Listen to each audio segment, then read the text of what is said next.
by distance from a bench. So this one who's doing some bench presses, that's what I would be saying, right? And so our next graph is going to be the distance from the bench. So when we set up our graph, we're going to label our axes, and it should look just like this.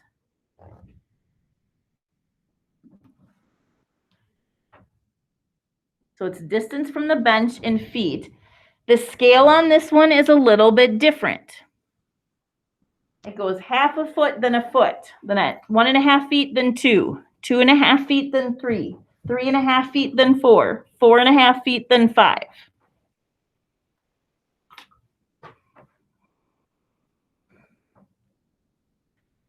So we're going to watch it in real time, and then we're going to watch it in halftime a couple times.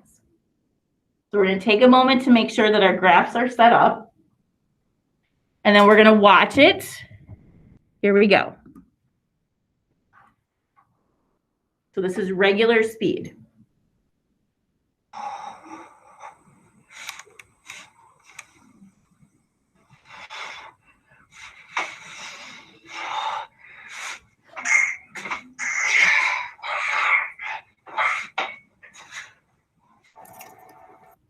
All right, so here we go. We're going to go in half speed. It's kind of crazy watching him struggle a little bit at the end. I want you to figure out, where is he starting at 0 seconds? How far is this bar right here from the bench? How far is the bar from the bench? The bench, bottom.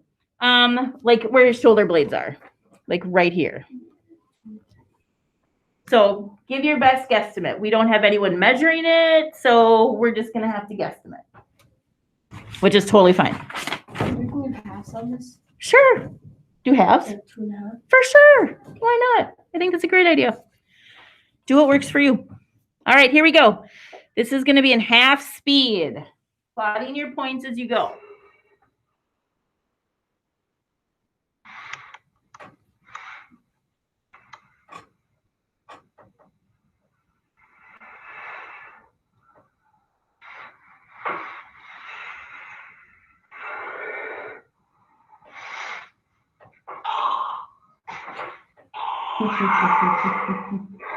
He's struggling a little bit. He needs a spotter.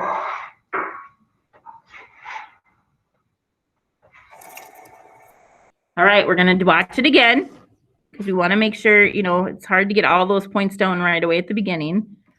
So let's watch again.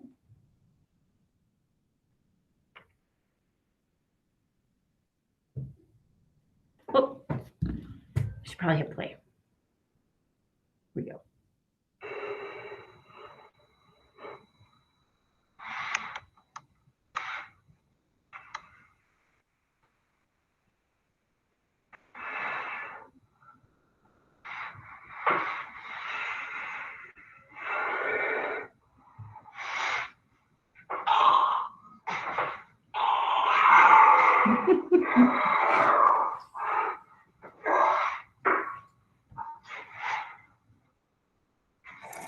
All right, one more time we'll watch it.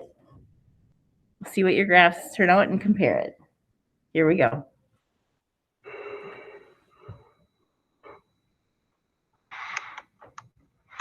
And then we'll connect your dots to kind of show a smooth transition as it's moving.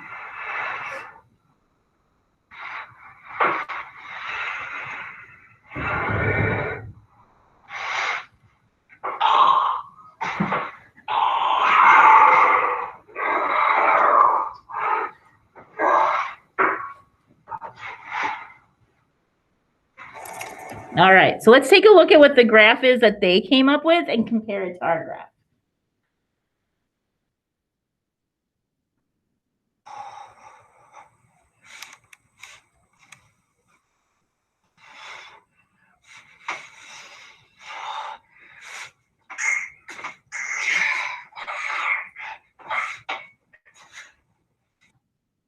All right, so when you're looking at your graph, it doesn't matter to me much about where you started or where you ended, if you started at 2 feet or if you started at 3 or started at 4. What I would look at if I was looking at your graph are your peaks all at the same value. So in this case, they're all at 3. If you started at 2.5, are they all at 2.5? And are your valleys at the same point? So this is 1.5. If you're at 2, if you were at 1, that doesn't matter. But do you understand that the highest you go is the highest you go every time? The lowest you go is the lowest you go every time. When he was struggling, when I did this, I had a little more zigzaggy than what they've got, but nonetheless, it shows some struggle here. And then we're ending again where we started. So keeping that point in place. So a little different graph. Didn't really have any pauses. It's connected, but looking to make sure your peaks are all consistent and your valleys are all consistent. That's what I would be looking for on this graph. Let's try one more. Let's do balloon length. Okay. So this one right here is going to compare two variables. It's going to compare time, which is what we're controlling, and it's going to compare the length of the balloon. And so as we go through graphing this one, the first thing we're going to do is set up our graph, and our axes are going to be balloon length in inches and time in seconds. And when you look at this particular scale, it goes up by 1.5. So it's 1.5, 3, 4.5, 6, 7.5, 9, 10.5, 12, and so on.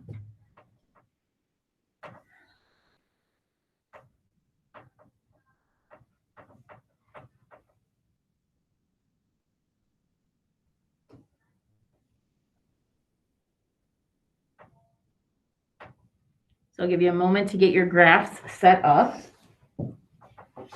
And we're going to watch the balloon length. We're going to watch it the first time, and then we'll graph it when it's in slow-mo the next couple times. Here we go.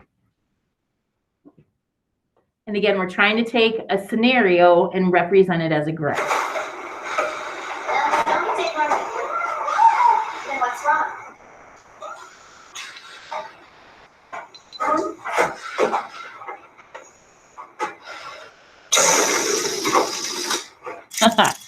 All right, are you ready? We're going to do it in half time right here. Okay, so think about at 0 seconds, how long is that balloon? Start with that point. Okay, and we don't, again, have anyone with a ruler there who's measuring it, so you're giving it your best guesstimate.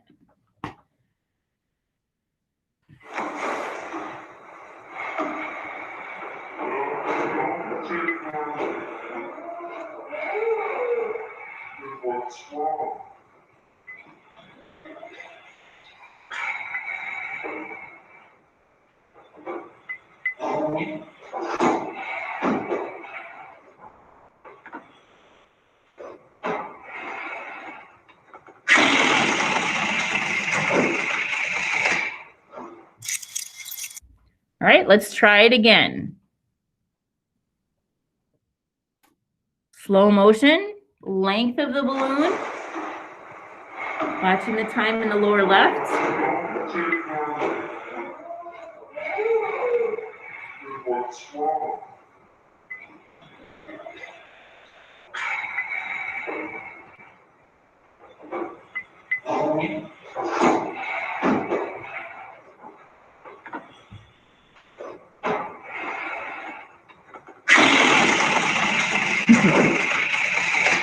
Remember when you're like 2 years old and someone would do that with a balloon and you'd laugh uncontrollably because it was so silly?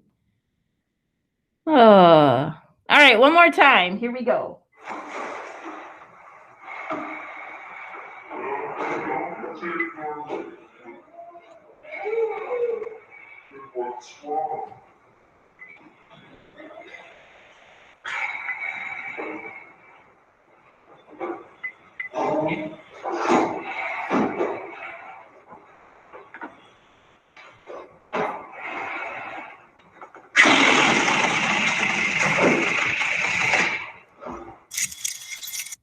All right, so let's take a look. I'll give you a minute to kind of adjust I'll give you a little time to kind of adjust your graph.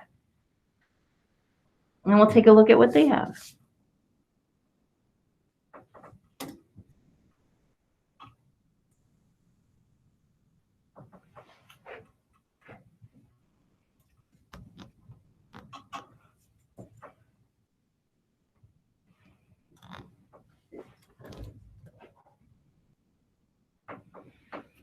All right, here we go. Let's take a look at the graph that they came up with.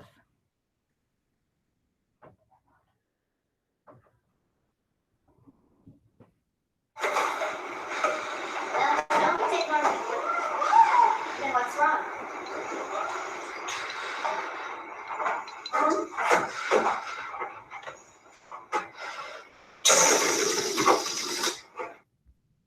All right, so as we look at this graph, again, I'm not so concerned about your measurements because nobody's there actually measuring this balloon. What I'm concerned about is, one, does it start and end at the same measurement? So when you start, there's no air in the balloon, really, I guess. And at the end, all of the air has come out. So are your ending points and start and end points similar? Also, do you show some breaks, some horizontal lines in your graph? When he's when he's inhaling, getting ready to blow some more air into the balloon is not increasing in size at that point. So these horizontal lines represent when he's taking a breath, or when he's not blowing into the balloon, or when the balloon isn't getting any bigger. I mean, there's so many different ways that you could describe that, really, but the exact same thing that's going on. And so I'd be looking to see, okay, are there some horizontal lines in there representing that he's taking a breath? And then this last line should be fairly consistent because the air should be coming out at a pretty consistent rate. And that's what I'll be looking for. All right. So what we just did is walked you through some examples of taking a real life scenario and representing it graphically. And throughout this year, we're going to be working on graphing, t-tables, equations, and then story problems. And how can we move between those four forms of functions smoothly? Right now, it's going to be a little rocky. We're hoping by the end of the year that it's pretty smooth, that we could give you a story problem and you could write an equation, create a t-table, and graph it. Or that we could give you an equation and you could graph it and have a t-table and write a story to go with it. Okay? So before you, what I want you to do is make sure you get a picture of this and submit it into that. And this is the lesson on graphing stories.